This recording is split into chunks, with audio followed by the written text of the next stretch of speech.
الصلاۃ والسلام علیک یا سیدی یا رسول اللہ وعلی آلک و صحابک یا حبیب اللہ۔ گرامی قدر حضرات، آج کے اس بیان میں رسول پاک صلی اللہ علیہ وآلہ وسلم جب بچے تھے تو اس وقت آپ صلی اللہ علیہ وآلہ وسلم کا کردار اور بچپن کیسا گزرا، اس بارے گفتگو ہوگی، سنیے ضرور۔ رسول پاک اپنے بچپن کے زمانے میں ایک نہایت ہی شریف، گفتار عالی ہمت اور سعادت مند بیٹے کی حیثیت سے نظر آتے ہیں۔ جس ماحول میں آپ صلی اللہ علیہ وآلہ وسلم نے پرورش پائی، اگر اسے دیکھا جائے تو یہ بات یقیناً بلکہ ناممکن نظر آتی ہے کہ اس ماحول کے اثرات کے تحت ایک سعید بیٹا پیدا ہو سکے۔ بچپن ہی میں آپ صلی اللہ علیہ وآلہ وسلم کا یتیم ہونا اور پھر یتیمی کی حالت میں جب کہ آپ کی تعلیم اور تربیت کا کوئی ضامن نہ تھا، اپنے آپ کو اخلاق رذیلہ سے بچانا، اپنی عمر کا ایک حصہ بھیڑ بکریوں اور اونٹوں کے چراہوں اور صحرا کے بدوؤں کے ساتھ گزارنا، اور پھر ان غیر مہذب لوگوں میں رہ کر فرشتوں کی سی پاک زندگی بسر کرنا، صرف رسول پاک صلی اللہ علیہ وآلہ وسلم ہی کا کام تھا، جو دنیا میں تشریف لائے ایک کامل نمونہ بن کر۔ لڑکے جب اپنے آپ کو کھیل کود میں شامل ہونے کے لیے بلاتے تو رسول پاک صلی اللہ علیہ وآلہ وسلم بھلا جواب میں کیا بات ارشاد فرماتے، اے لوگو، خدا نے مجھے کھیلنے کودنے کے لیے پیدا نہیں کیا۔ رسول پاک کے سارے بچپن کے زمانے میں آپ سے کوئی ایسی بات یا حرکت سرزد نہیں ہوئی جو آپ صلی اللہ علیہ وآلہ وسلم کے ہم عمروں کے لیے بے لطفی یا کبیدگی خاطر کا سبب بنی ہو، جس سے آپ صلی اللہ علیہ وآلہ وسلم کے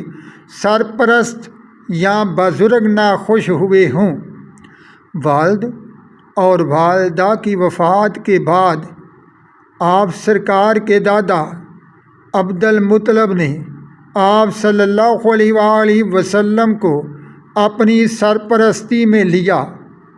عبد المطلب بھی آپ کے پاکیزہ اخلاق کی وجہ سے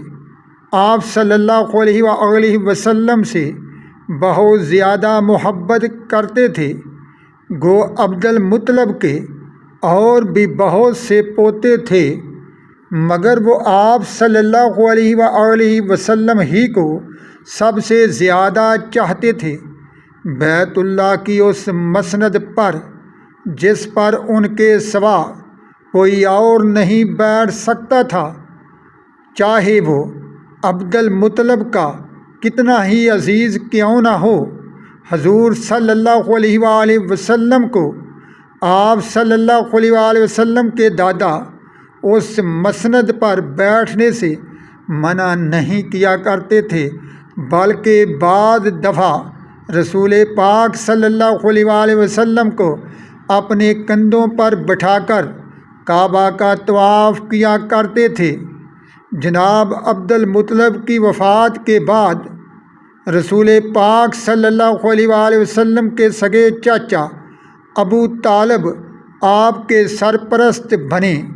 رسول پاک صلی اللہ علیہ وآلہ وسلم کے بچپن کے متعلق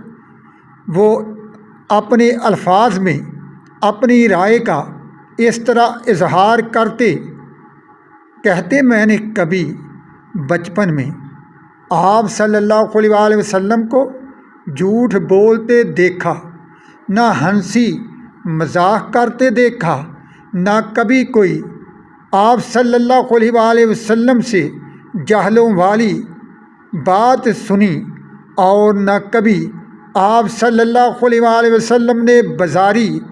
اور آوارہ گرد لڑکوں کے ساتھ راہ رسم رکھی۔ حضرت ابو طالب کی ایک لونڈی رسول پاک صلی اللہ علیہ وآلہ وسلم کے بارے اپنے الفاظ میں شہادت دیتی ہیں۔ وہ الفاظ یہ ہیں، آپ صلی اللہ علیہ وآلہ وسلم نے گھر میں کبھی مانگ کر کھانا نہیں کھایا، جب کبھی آپ صلی اللہ علیہ وآلہ وسلم کو کھانا دیا جاتا کھا لیتے، اور کبھی کسی کھانے پر نہ تو کوئی اعتراض کرتے اور نہ ہی کوئی نقص نکالتے۔ گرامی قدر حضرات، یہ تمام باتیں ظاہر کرتی ہیں کہ رسول پاک صلی اللہ علیہ وآلہ وسلم کی تربیت میں بچپن ہی سے بہت زیادہ وقار، ضبط نفس، حیا اور سوال سے نفرت موجود تھی۔ رسول پاک صلی اللہ علیہ وآلہ وسلم دوسروں سے تو کیا، خود اپنے گھر سے بھی مانگ کر کوئی چیز نہیں لیتے تھے۔ یہ ہے میرے پیارے رسول اللہ صلی اللہ علیہ وآلہ وسلم کے بچپن کی زندگی کا مختصر حال۔ ہمیں رسول پاک صلی اللہ علیہ وآلہ وسلم کے نقش قدم پر اپنے آپ کو ڈھالنا چاہیے اور رسول پاک کی پاک سنت کے مطابق اپنی زندگی گزارنی چاہیے۔ آمین یا رب العالمین، وما علینا الا البلاغ المبین۔